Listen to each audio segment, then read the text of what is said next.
ডাকসু নির্বাচন স্থগিত করে রায় দিয়েছিলেন সর্বোচ্চ আদালত। এরপরেই বিক্ষোভে ফেটে পড়ে শিক্ষার্থীরা। ছাত্রদল, শিবির, বাম সংগঠন সহ শিক্ষার্থীদের স্লোগানে উত্তাল হয়ে পড়ে পুরো ঢাবি ক্যাম্পাস।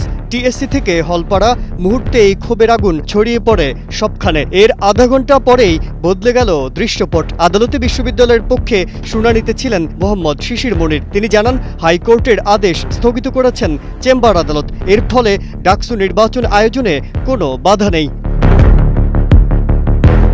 এরপরই শুরু হয় বাঁধ ভাঙা উচ্ছ্বাস। আনন্দ মিছিল বের করে শিক্ষার্থীরা। এক রিটের প্রেক্ষিতে হাইকোর্ট ডাকসু নির্বাচন স্থগিত করেছেন এমন খবর ছড়িয়ে পড়ার পর ক্ষোভে ফেটে পড়েছেন ঢাকা বিশ্ববিদ্যালয়ের শিক্ষার্থীরা। বিকেল 4:15টার দিকে বিভিন্ন হল থেকে মিছিল নিয়ে তারা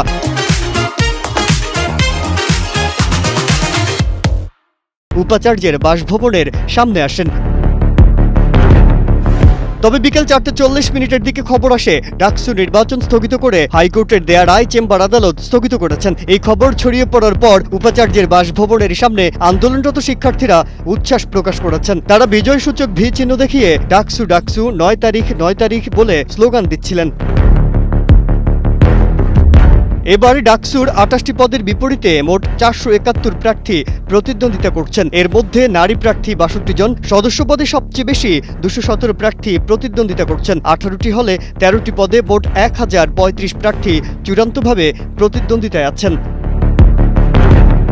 মাজহারুল আলম, কালের কণ্ঠ।